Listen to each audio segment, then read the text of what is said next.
It is your buddy, Peace and Harmony, with you here today. Much love going out to all the bright, beautiful, empowered harmonizers. And we are zooming in and focusing in a little bit more in depth on a great viewer question, and that is to understand really what it is about the codependency, how this position is unequivocally created when you're in a relationship with someone who is covert narcissistic, malignant narcissistic, even overt narcissistic. In other words, really beyond the shadow of a doubt, they're on the cuff narcissistic. I mean, their grandiosity is spoken. You're constantly hearing about their escapades, their trials, their tribulations, their big deals, their big fallouts, their big dates, their big relationships. You have no doubt that it's all about them. And then you just basically get sucked in energetically by virtue of this sort of grandiosity and entitlement that they have. And then also how these relationships dynamics are created in the antisocial personality disorders, the sociopathy, the psychopathy. In other words, because of their antisocial personality disorder, they tend to keep a lot of people on the line, like spinning plates in the air, like fires burning on a number of different stoves, and they just keep everybody inflamed and ensconced and entranced in the dark because of their ability to really, with profound deception, hide their motives, hide their personality, hide their pre-calculated manipulation strategies that are basically going to falter you to be rendered helpless and unknowing. So it's that profound lack of certainty that keeps people, I feel, in and creating a codependent or people-pleasing status. And before we get started, I just want to give a huge shout out to those of you who have recently contributed and made donations to the Peace and Harmony channel. Thank you so much for your contributions. Love you so much. Thank you for stepping up to the plate and really putting some skin in the game for yourself and letting me know that this content matters for you. I'm really directing a lot of the content more so by the community, by the viewership, and what you're kind of telling me through your comments, your support that you need, and your inquiry. So thank you so much. And absolutely, if you would like to make a donation, there's a little PayPal Donate Now button on the homepage, and you can make a contribution to the channel. Another viewer also requested that we set up a GoFundMe page for international viewers, so you can find me there at gofundme.com on the Peace and Harmony channel. Yes, so you can definitely go to those places if you would like to interact with the channel as well. So we're zooming in and focusing in a little bit more and understanding the creation of a codependent status and a people-pleasing status, and what that really means when you're in a relationship with a narcissist, with a covert narcissist, someone who is, we're kind of break these down so you can see the dynamics, see how you have perhaps had a hand or role to play unbeknownst to you, so subconsciously and consciously, but once we discuss this, you'll be able to see how it's interplayed in your relationship and how you were going along that path and had made those options and choices to behave or make decisions in such a manner to keep things copacetic or in balance with your life and your relationships and your needs. And so let's look at it kind of a little bit one by one. So when we're talking about a covert narcissist, we're talking about someone who has a pathological sense of self-importance, and they maintain that really through a withholding of attention, withholding of communication, withholding of guidance, affection, validation. So it's just kind of like they just kind of snake through, they kind of just get by in relationships, and really through a lack of responsibility or sense of entitlement. It's kind of like, well, it's not my job to help you, even though I'm your parent, even though I'm your boss, even though I'm your sibling or your colleague. And it really is a fine line, but it's kind of like, I am going to just kind of snake by and not give you what you need. Even though I see you need it, I'm just going to, basically shut off because of a lack of empathy, and they don't really want to kind of give. It's all about them, that they kind of give themselves off the hook. And they tend to then, it's all about me, me, me, me. I know I have a lot of viewers who have like, OMG, I'm just finally realizing that it was all about them. And I feel just like this, it's been a waste of energy. It's been a waste of my time. I feel like a hollow shell and I don't have anything to show for it. Like my hands are empty. So it's very, it's kind of a red flag. You will know it feeling when, when you're there. So in other words, because of a covert narcissist ability just to sort of absorb from the environment what it is that they need, they will unequivocally cause people to, knock down their doors, come crawling to them, be proactive. So it requires others to really be proactive and seek them out. And then you'll find that you're really sort of impassively or even more actively satisfying their needs for self-actualization. So their needs for love and what it means on their terms. Their needs to be heard and validated and supported. Their needs to articulate and define and crystallize their identity. So in other words, even though there's a gaping hole in terms of what you need, in terms of respect, you're not getting the love, you're not getting the affection, it's not coming back. You're basically like propping them up all the time. And so you constantly have to give them props. You constantly have to validate them. You feel then like your role in the relationship and just how it plays out, it's kind of like two stones that rub together and eventually like kind of wear themselves away so that they're both smooth. In order to keep things smooth and lack of being rough or keep even a wider chasm is to, provide for their needs of this support. So you become like the support person. And you can, even though you might have a very like supportive personality, it really becomes a problem when in the relationship there's a lack of empathy, a lack of validation of your needs, or you find yourself kind of cutting corners with your own needs. It's like you're playing hooky to yourself. In other words, you should be doing things for yourself, getting autonomy, even getting distance, declaring your boundaries. You can really only begin to lead your own life on a secure terms, stable terms, doing yourself solid when you have a feeling that you can go where life is calling you. In other words, you can hear that. A lot of people have said, I feel so lost. I feel kind of out of it. I feel very fearful. And these are feelings that you're not kind of in touch with your calling or your life purpose or where you're drawn to and then fulfilling of that because you're holding yourself back oftentimes because you're afraid to stray. You feel like you're going to go astray if you leave this person. In other words, there is a dependency in place. And of course, all relationships have a sense of, interdependency. That's healthy. I can count on you. You can count on me. We're telling the truth. I got your back. You got my back. You're here to help me. I'm here to help you.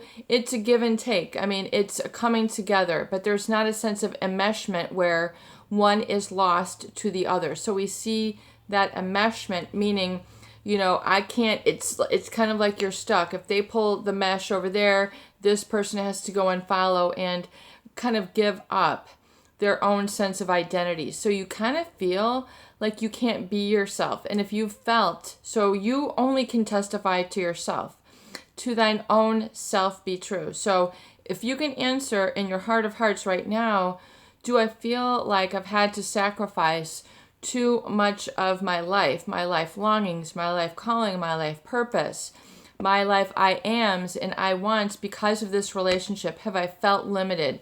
Have I felt made small? Have I felt inferior? Have I been made to feel a trauma bond or enmeshed? and as a reaction to this covert narcissist, had to, follow along and just do as they need. Excuse me, I should probably have some water. But if the answer is yes, in your heart of hearts, if you can just answer that to yourself, then you can say, okay, I get it now. I can see where I was enmeshed in order to preserve perhaps a feeling of my own life purpose or security, i.e. were other things involved, food, clothing, shelter, sex, love, those things, the Abraham, Maslow hierarchy of needs. if you can become familiar with this, if you were depending on this person for your survival needs, basically, and you feel like you're just surviving, then you can unequivocally say, well, okay, perhaps I became too dependent. So that's what codependency is. It's when your life becomes organized around a person and to enable their narcissistic personality. So there's a feeling that like you're going to keep it in place. You have, you have unconsciously agreed to this self-sacrifice for them to provide. But this oftentimes is not healthy. If it makes you too small, too inferior, you feel like you're kind of away from your mission in life. You're visually not seeing the words, people, places, things that you want. You're not feeling or experiencing these things. You have this nagging feeling that you're playing hooky from your own life. That there's, you as you're going about your day, your journey, your days, your weeks, your months, your years, you're like, I kind of feel like I'm a little off course, that there's something else I should be doing. I don't know what it is, but because I haven't had a chance to sit in the privacy of reflection in a structured manner like we're doing right now, because I haven't had the opportunity to do this, I'm just going to keep doing what I'm doing. In other words, I'm allowing the pattern of my choices, feeling, thoughts, and behaviors to persist. So who is it that said to continue to do the same thing and expect different results is insanity? I think there was someone who said that. So in other words, you kind of are expecting things or wanting things to be different, but you're doing the same thing. So if you can see the cause that has created the effect in your life of this codependency, then you can deal with it. But until you really understand its inception, its germination, how it started, how perhaps you had unconsciously agreed to this role, and now you feel that your identity is kind of organized around it, then you can see where you shook hands with the deal and you said, okay, I will be this. This is my only choice. So, but that's earlier in the journey. That's before. So you must understand that human beings grow. You become more mature. You are going to learn things along your path. Whether you learn that that's where the rattlesnake house is, and if you keep going down the path where the rattlesnakes are rampant, and then you're wondering why you're continually being bit on the ankles, is because you did not learn the lessons learned, or you were somehow rewarded for, let's just go on with this analogy, let's just go with the flow here. So if you had continued to go along that path and you had gotten the rattlesnake bite and you had then had to go to your quote unquote emergency room, get the attention for being sick, and then that's when you finally felt that you got their attention, or you got the hands of other people who were giving you attention, healthcare providers, etc. And that then you repeated that cycle. In other words, you kept going back for the bite. You kept getting stung by the bee. You kept going along that path because in some places, being codependent can have its own payoff or be rewarding. So you have to unequivocally, in the privacy of this video, be rigorously honest with yourself and say, okay, in those choices and those decisions, perhaps where I was becoming codependent or too enmeshed. In other words, the mesh didn't go this way, or I did not choose to go there because of my more immature understanding.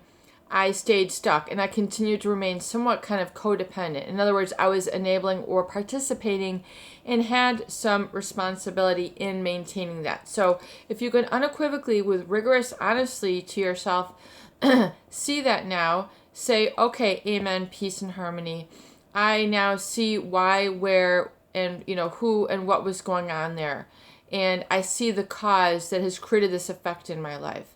So now, if with your permission and your agreement with yourself and your understanding, you can say, okay, I was now set up in that because of that fight or flight, because of those fear moments.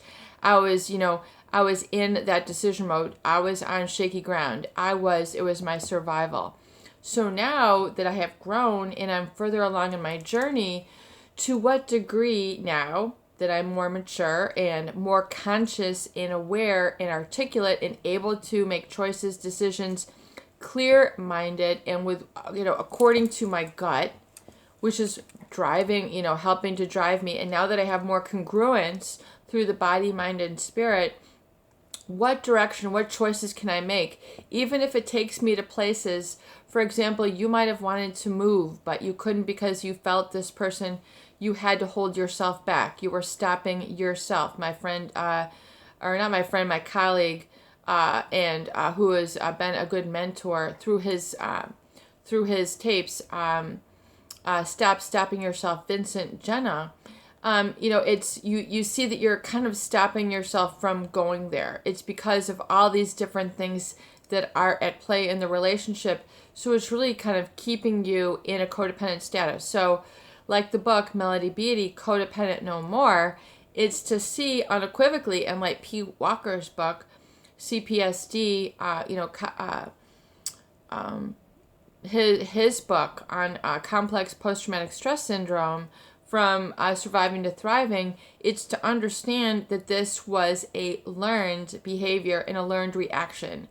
So even the most complex of post-traumatic stress, though it is to understand really progressively right now at the quantum level, which means at the energetic level where you're removing those old I ams and gathering the new, and energetically accepting and embracing, like Dr. Joe Dispenza, the new, the consciousness, the quantum field, surrounding yourself with all that information, and then allowing your consciousness to enlarge and grow and be stronger, and then create new neural pathways, engage in neuroplasticity. So you're breaking the cycle, you're breaking that pattern, that repeating loop, that repeating pattern that keeps you codependent, like Dr. Joe Dispenza.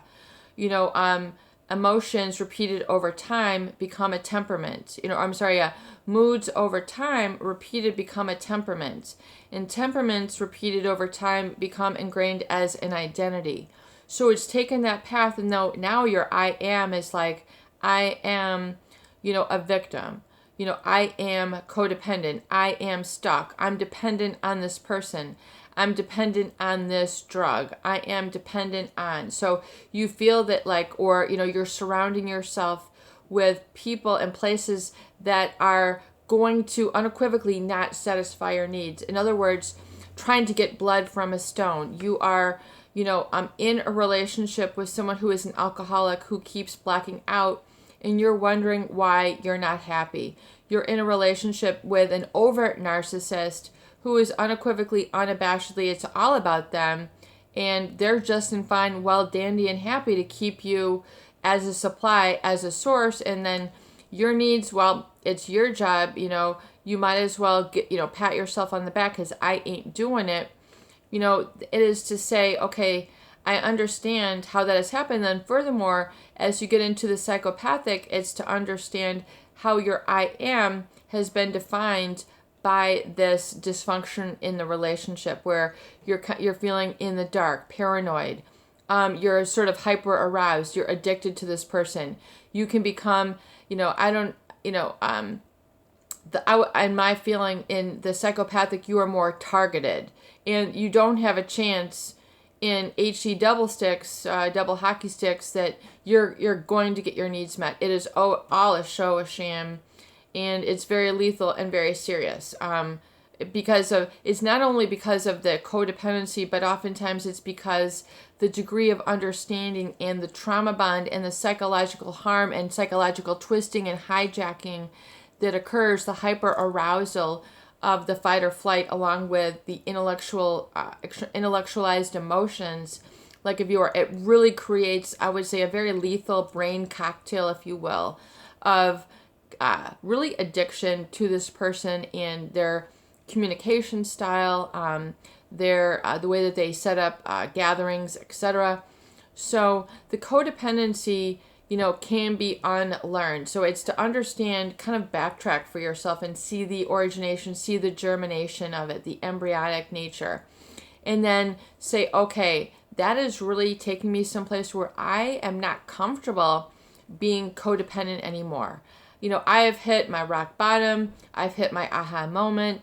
And it's saying, okay, so that was the cause that's created the effect. So now I'm going to instill the new cause that creates the new effect, i.e. entering into the quantum field. That's why I call this quantum healing.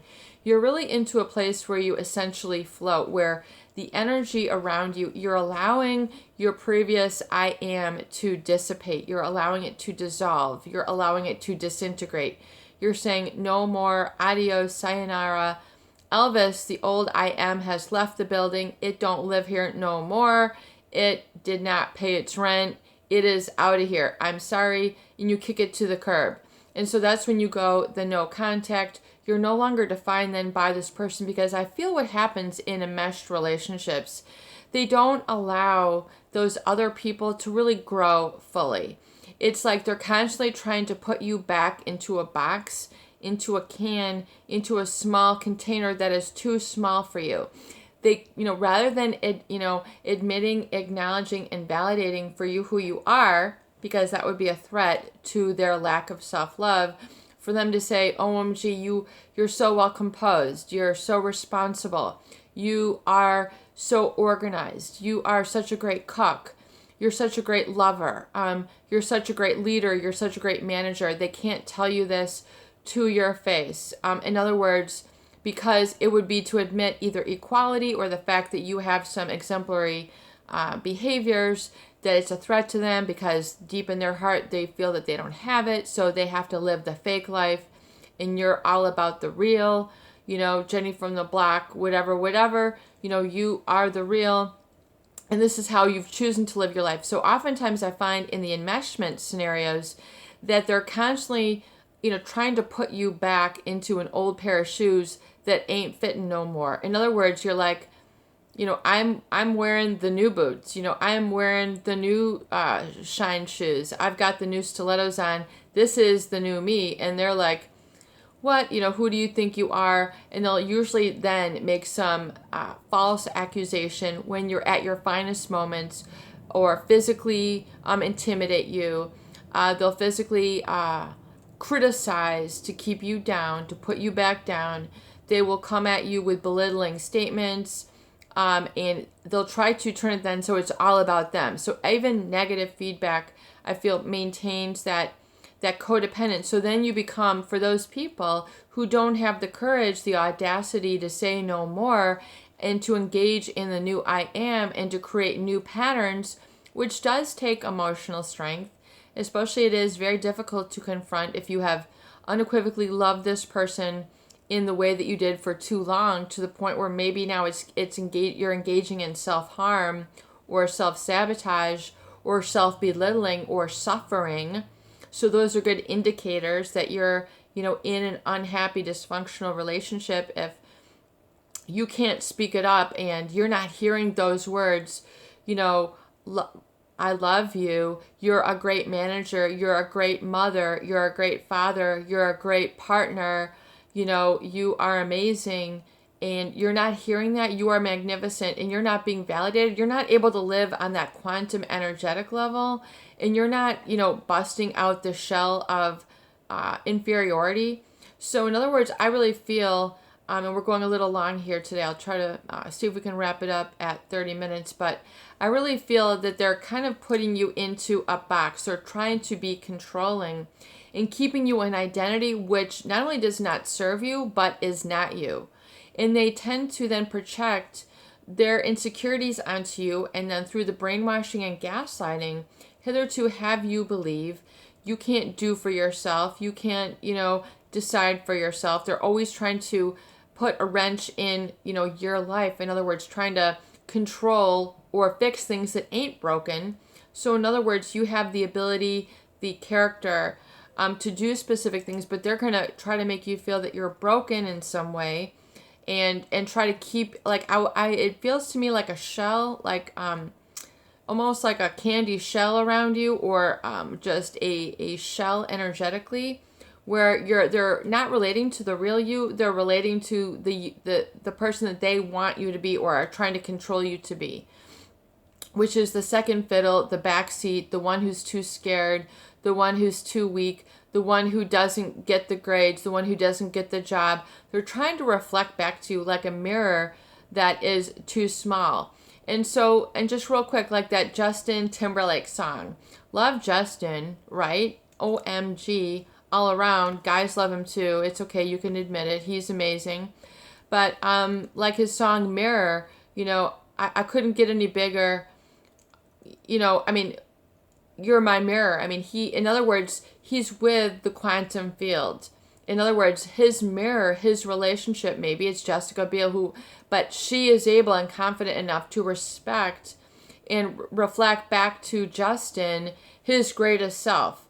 And she's just like, you got this. Like energetically, he's in the quantum field where he's able to live in his prefrontal cortex where he can dream, have a vision, be creative. In other words, the creative faculties are liberated because he's out of the fight or flight and he's in the quantum field where he's, again, the wind is sweeping off his feet. He's able to dance. He's able to sing. He's not self-conscious. The quantum field is where it's at and it's pulling that out of him. So he is taking his steps along positive, orderly direction thinking, and he's with a partner who is mirroring back his positive, orderly direction thinking, and together they are growing. In other words, there is no shell. He's busting it out, as they say. He's large and in charge. That's really what it means if you look at it that way.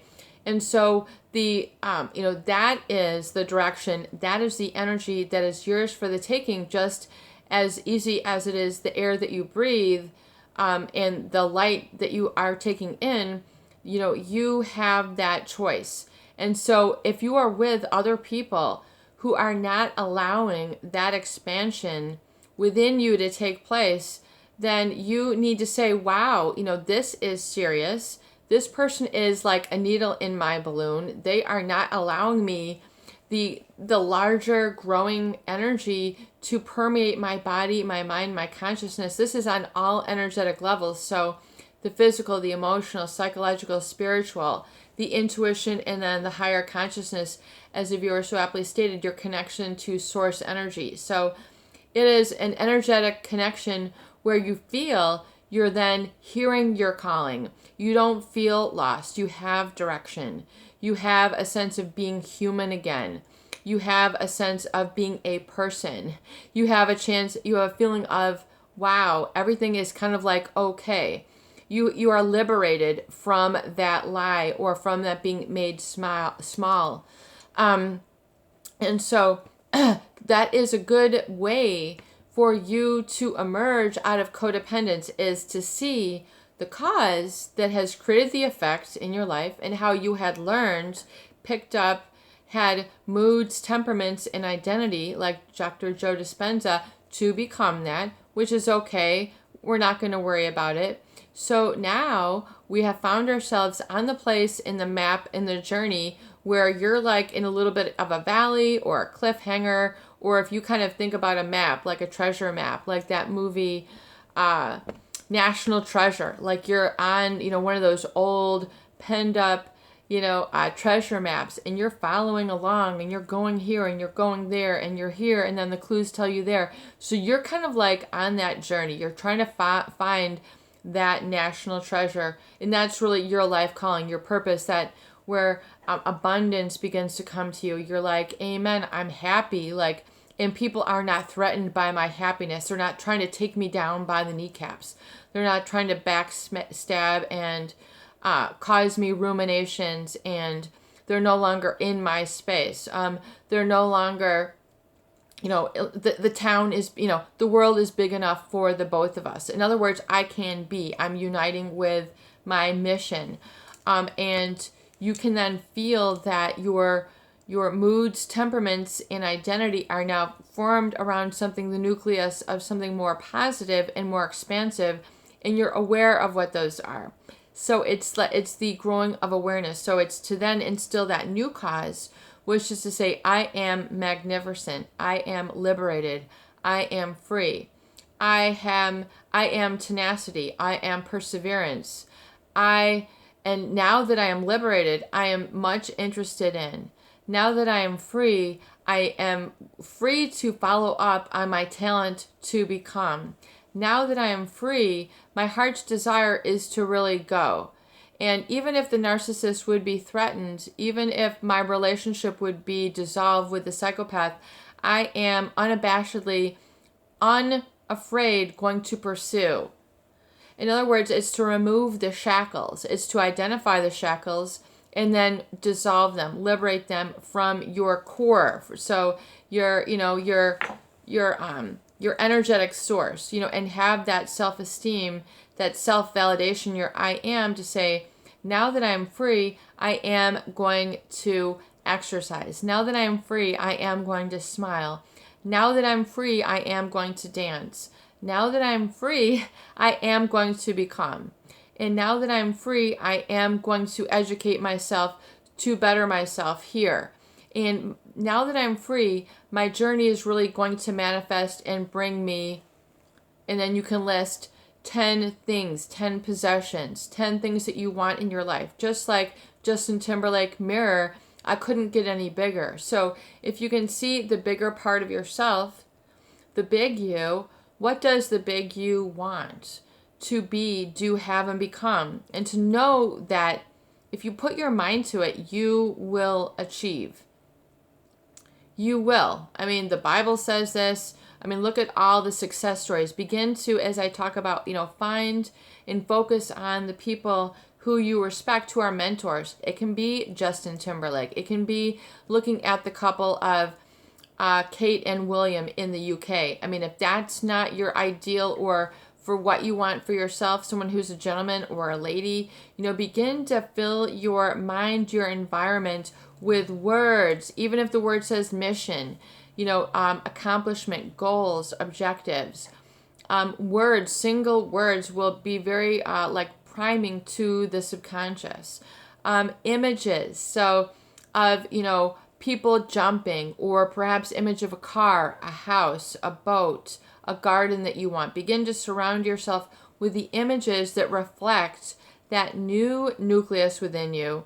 And you don't have to check in and be made small with a narcissist, either literally or figuratively. So avoid the virtual hover. Begin to dissolve and eliminate your awareness of their needs. And it is to know that you're not responsible for their evolution. So where you have taken on too much burden, begin to say, I am releasing the burden of being responsible for the care and wellness of others. And I know that they have this capability within them. And I am allowing them to experience this within their self. And I can give to them as long as I have within myself to give. And I can only give to others what I have within myself. So it's to realize, hey, fill your cup. Do not feel bad with filling your cup, filling your heart, filling your mind with plans, decisions, and goals for yourself that are unique to you, that hitherto were